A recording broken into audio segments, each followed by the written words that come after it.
मैं सलीम मंसूरी, खबर आपको दूंगा पूरी। थाने बोल में आपका स्वागत है।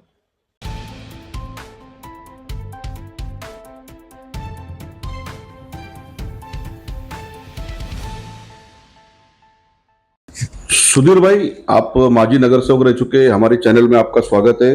जनता आपसे कुछ सवाल पूछना चाहती है हमारे माध्यम से। हम लोगों को जनता ने रोक रोक करके कहा कि आप लोग सुधीर भाई से जब भी मिले तो हमारी तरफ से दो चार सवाल है, पूछना जरूर।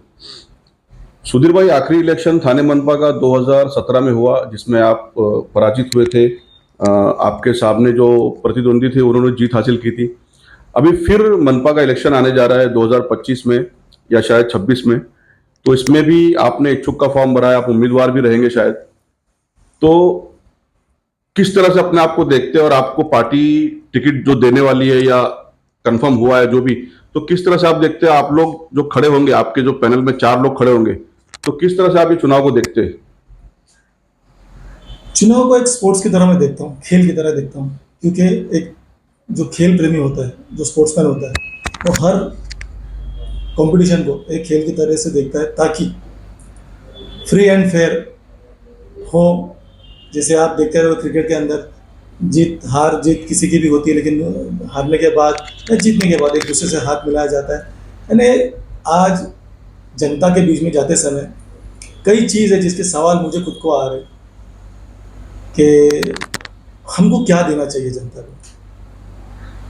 गटर, नाले, पानी, ये तो आम जनता को मिलना ही चाहिए, लेकिन मुमरा की दिशा और ये जो हो रही है वो दशा बदलने का एक जिम्मेदारी हम पर आती है, और वो पूरी तरह से निभाने की मैं कोशिश करूँगा। आप कह रहे हैं दिशा और दशा बदलनी चाहिए, तो पिछले 16 सालों से आमदार आप ही के, आप जिनके समर्थक है, आप किसी वक्त में उनके खिलाफ थे, तो आप अपने आमदार से कह के दिशा दशा बदलवाइए। और थाने महानगर पालिका की बात करूं तो 2022 के बाद में इलेक्शन हुआ नहीं। 22 में इलेक्शन होना चाहिए था, 17 के बाद में, लेकिन वो 3 साल से थाने महानगर पालिका ठप पड़ी है। कोई भी नगर सेवक सभा में नहीं बैठ रहा, सबके सब माजी नगर सेवक हो चुके। तो आमदार से बोल के जो काम पेंडिंग है उनको करवा लेते और लोगों का काम करते नजर आते।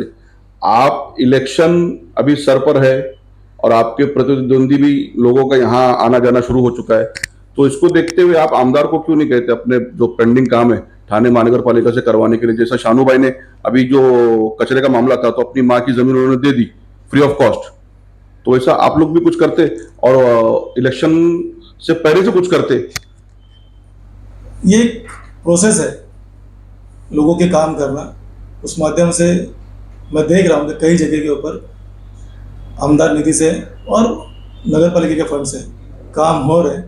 अभी आपने जिक्र किया आमदार साहब ने कुछ करना चाहिए था, तो अभी महाविकास आघाड़ी के वो एक लीडर है, और वो लीडर के नाते अभी आप देखते रहेंगे कि हमारे बच्चों को खेलने का मैदान तो मिलना ही चाहिए, लेकिन हमारे बच्चे लोगों की नुमाइंदगी, उनको एक बड़ा कैनवास मिलना चाहिए, बड़ा विजन होना चाहिए। इसलिए एमसीए उन्होंने लेके आए, ताकि यहाँ जो बच्चे पढ़ेंगे, सिर्फ बच्चे अपनी उम्र मैदान में खेल खेल के नहीं, लेकिन उस खेल के जरिए अपना नाम रोशन करें, ऐसा भी एक माध्यम वो लेके आए।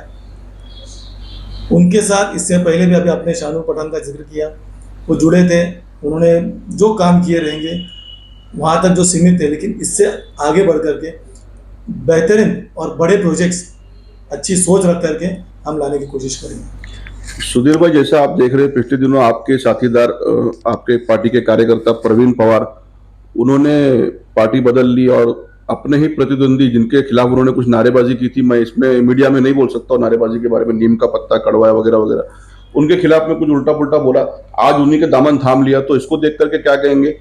और प्रवीण पवार के बारे में खास करके आपकी क्या टिप्पणी रहेगी? मेरी कोई टिप्पणी नहीं है। मेरा कहना है कि प्रवीण एक छोटे भाई समान है। अच्छा खासा समाज कार्य में वो करते थे।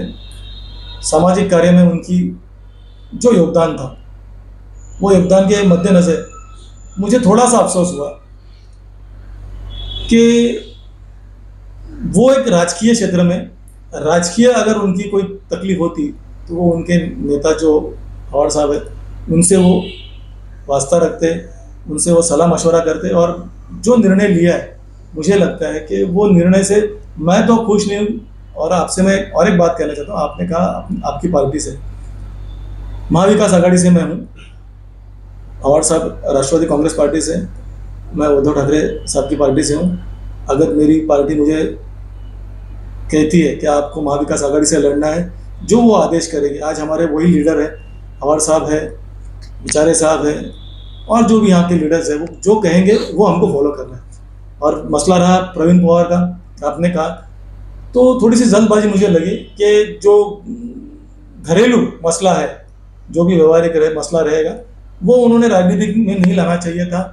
और मुझे ऐसा लगता है कि ये देश के अंदर जो संविधान लिखा गया है और अभिव्यक्ति स्वतंत्र, यानी मुझे मेरा निर्णय लेने का अधिकार है, हो सकता है उस अभिव्यक्ति स्वतंत्र के जरिए सोच रखते हुए उन्होंने जो कार्य क्षेत्र अब चुना है, जिनके साथ रहने का, आशा करता हूं कि वो ये बोल करके गए हैं कि मुझे टिकट नहीं मिली इसलिए मैं उस पार्टी में या उनका समर्थन कर रहा हूं।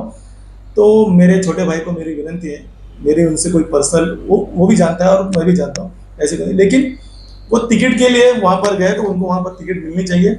मैं मेरे बड़े भाई को भी गुजारिश करता हूँ कि उनको टिकट दे दीजिए, वो बड़ी आस से आपके पास आए। मेरा अगला सवाल वही था जिसका आपने पहले जवाब दे दिया कि इलेक्शन के एंड टाइम पे जाना, कहीं ना कहीं टिकट की वजह से जाना था और टिकट ना मिलने की वजह से गए। ठीक है, हर कोई अपनी अपनी राजनीति में महत्वाकांक्षाएं रखता है, आगे बढ़ना चाहता है, सबको हक है उसका। ठीक है, हम प्रवीण पवार के बारे में बात यही खत्म करते हैं। भाई सुधीर भाई, एक आपके जो प्रतिद्वंदी हैं राजन नारायण कीने साहब, जनता का ऐसा स्पष्ट कहना है, 4 दिन 8 दिन से मुझे लगातार लोग फोन भी कर रहे हैं और मिल भी, जो भी लोग मिल रहे हैं, जनता का स्पष्ट कहना है कहीं ना कहीं उस वार्ड में, उन इलाके में एक परिवारवाद चलता है। स्पष्ट तौर पे कह रहा हूं मैं आपको, परिवारवाद चलता है। अपने ही परिवार के लोगों को टिकट दिया जाता है, अपने परिवार के लोगों को खड़ा किया जाता है। उनके घर में अगर कोई बच्चा 19 साल का, 20 साल का, 21 साल का हो गया तो उस पर एक मार्क लग जाता है कि आने वाले टाइम में ये इलेक्शन लड़ेगा और नगर सेवक बनेगा। किसी भी कार्यकर्ता को नगर सेवक बनाने के लिए वो आगे काम नहीं करते। ये बात सच है क्या? अब ये जनता जनार्दन तय करेगी। मुझे तो 35 साल के उनके करियर में मुझे ऐसा कहीं नहीं लग रहा है कि उन्होंने किसी कार्यकर्ता को उस पद तक पहुंचाया। अभी तक तो उनके घर में जो भी 3 टिकट्स वो चुन किया है, वो घर की ही है। और जहाँ तक मेरा ज्ञात कहता है मुझे कि ना परिवार हो, ना शिक्षण मंडल हो, या ना कोई नगर पालिका की ऐसी कोई पोस्ट हो जिस पर उन्होंने एक सामान्य कार्यकर्ता को न्याय दिया हो। हमारे वक्त में हमारी बहन उषाताई अडल थी, हमारे वक्त में मुस्लिम समाज से सैयद अली भाई साहब थे, सिराज डोंगरे थे, एक वक्त में बापू बकरे भी लड़े थे, उनको बोर साहब ने संधि दी थी, डोंगरे साहब थे, सुरमे साहब थे। तो ऐसे टीम थी जो लड़ती थी, आती थी, जाती थी। लेकिन परिवारवाद, अभी आप फिर वो कहेंगे कि पिछले बार आप भी तो अपने मिसेस को लेके खड़े थे। उस वक्त मेरे साथ एक गद्दारी हुई थी, धोखा हुआ था। मुझसे कहा गया था कि हम लोग दोनों मिलकर के पहचान बनाएंगे, आपके 2 रहेंगे, हमारे 2 रहेंगे। तो वो दृष्टिकोण था मेरा और उस दृष्टिकोण से मैं आगे बढ़ा था। बहरहाल उस वक्त जनता ने जो अच्छा लगा जनता को वो उन्होंने किया, लेकिन इस बार जनता का मूड कुछ और है। परिवारवाद से हम आते हैं जातिवाद की तरफ। आप ही के पार्टी के विभाग प्रमुख हसन अब्बास सैयद उर्फ बबलू सैयद, एक जाने माने बिल्डर है मुमरा के, उन्होंने पिछले दिनों कुछ अरसा हो गया राजन नारायण कीने पे इल्ज़ाम लगाया था कि मुझे बुला करके, मुसलमान होने के नाते मुझे भद्दी भद्दी गालियाँ दी गई। किसी मामले में बुलाया था उन्होंने, हमेशा बुलाते रहते लोगों को, बुला करके भद्दी भद्दी गालियाँ दी गई थी। और अभी भी मुझे कुछ लोग कह रहे थे, नाम नहीं बता सकते, वो लोग आप जानते दबंग लोग हैं, सामने नहीं आते, तो वो लोग कह रहे थे कि मुसलमानों को डायरेक्ट, मुसलमानों के मुंह पर टारगेट करके बोलते हैं कि मुसलमान लोग, तुम लोग ऐसे हो, वैसे हो, फलाना ढिमाका। तो ये कहाँ तक सही है? क्योंकि उनकी जो राजनीति है वो कहीं ना कहीं मुसलमानों के इर्द गिर्द घूमती है और 3000, 4000, 5000 जो बोरी वो समाज के वोट है, उसी के बलबूते पे वो टिके हुए और आज तक बैठे हुए। और लेने के बाद में, मुस्लिम वोट लेने के बाद में मुसलमानों के साथ में ऐसा बर्ताव कहाँ तक सही है? मुझे पता नहीं कि बबलू शिमला नहीं, हसन अब्बास सैयद, बबलू सैयद। बबलू सैयद हाँ। बबलू सैयद और उनका क्या अनबन हुई थी, उसमें क्या हुआ था, ऑफिस के अंदर हुई थी, कहाँ हुई थी, ऑफिस में बुलाया वो गया चीज था। मैंने सुना नहीं और मैंने देखा नहीं। लेकिन हम्म, ये मुस्लिम विरोधी है। मैं एक बात आपको कहना चाहता हूँ, किस तरह से मुस्लिम विरोधी। आपको याद होगा नजीबुल्लाह थाने म्यूनसिपल कॉर्पोरेशन के मेयर बनने वाले थे, हम्म, और एक मुस्लिम व्यक्ति मेयर ना, हम तो नजीबुल्लाह को वोट किए थे ना, मैं राष्ट्रवादी में था, बराबर। हमने तो किए थे वोट। नजीब मुल्ला मेयर नहीं बनना चाहिए। अगर मैं शिवसेना में हूं तो मेरा फर्ज है उस वक्त, अगर नजीब मुल्ला अगर बन रहे, और अगर मैं शिवसेना में हूं तो मेरा फर्ज है कि मैं मेरे पार्टी से बिलोंग करता हूं, मैं मेरे पार्टी को, वो प्रोटोकॉल होता है, प्रोटोकॉल। वो विप निकलता है बराबर। कि आपको यहां पर वोट करना है। लेकिन नजीब मुल्ला मुल्ला होने के नाते नहीं बनना चाहिए, इसलिए 2 लोग मुमरा से गायब हो गए थे। और किसने गायब कराया था, क्यों गायब कराया था, ये पेपर में लिखा हुआ है। वो हेलीकॉप्टर में बैठ के कुछ गए वो थे, कहीं कहीं हाँ, चले मामला गए हुआ था। थे। बराबर। उसके बाद जो मेरे कुरैशी में माता जी है, उनके साथ क्या हुआ था, उनके बेटे के साथ क्या हुआ, आप सभी को उसका पता है। ज्ञान है।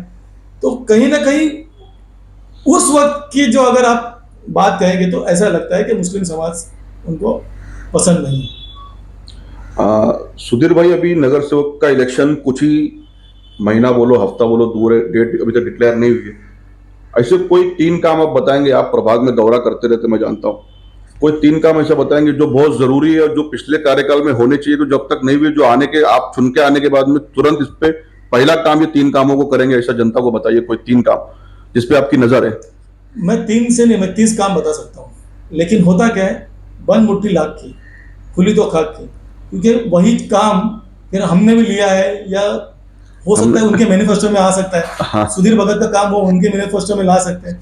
लेकिन मैं आपको आपके माध्यम से मेरे पूरे मुमरा के आवाम को बताना चाहता हूँ, मुमरा में जो बड़ी पानी की टाकी आई थी, सबसे पहली वो मेरे वार्ड में आई थी। बड़ा सबसे पहला अगर सम्राट नगर का नाला बना था तो वो अपने वार्ड में बना था, सम्राट नगर का रोड बना था तो वो अपने वार्ड में बना था।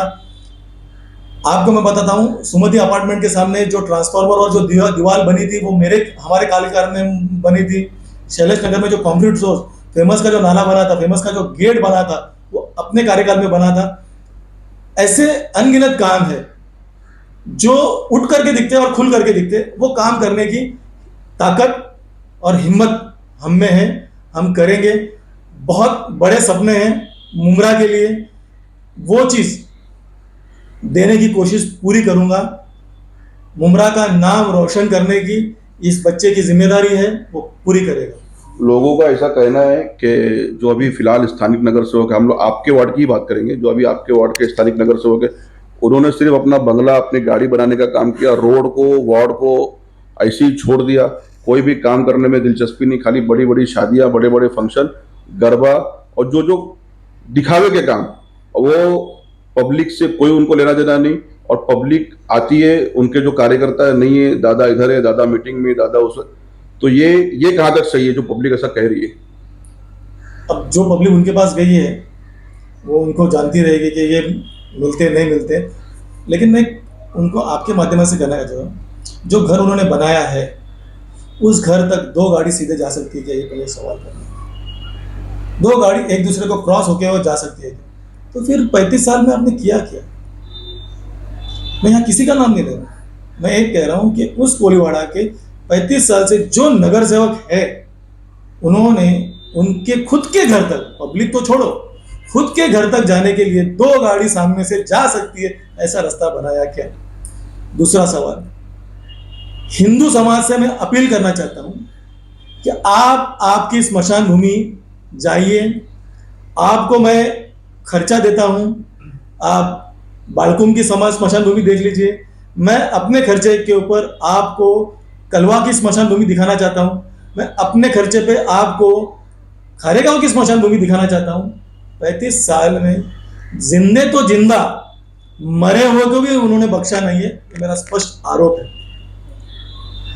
तो आने वाले इलेक्शन में आप खड़े होंगे, आपके साथ में 3 और खड़े होंगे, और आपके प्रतिद्वंदी जो रहे इतने सालों से, राजन किने साहब और उनकी पूरी टीम, वो लोग भी खड़े होंगे।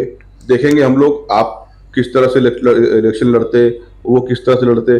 क्योंकि अभी तक किसी की टिकट कंफर्म नहीं हुई, इलेक्शन का डेट कंफर्म नहीं हुआ। आपने इच्छा जाहिर की है अवार्ड साहब से और अपनी पूरी पार्टी से, शिवसेना उद्धव ठाकरे गुट से। मैंने महाविकास आघाड़ी से मेरी इच्छा जाहिर हाँ की है। बिल्कुल बिल्कुल बिल्कुल, महाविकास आघाड़ी से अपनी इच्छा जाहिर की है। देखते हैं आने वाले इलेक्शन में क्या होता है। आपको हमारी तरफ से शुभकामनाएं। आप सभी का सहयोग की उम्मीद करता हूँ। हाँ। धन्यवाद।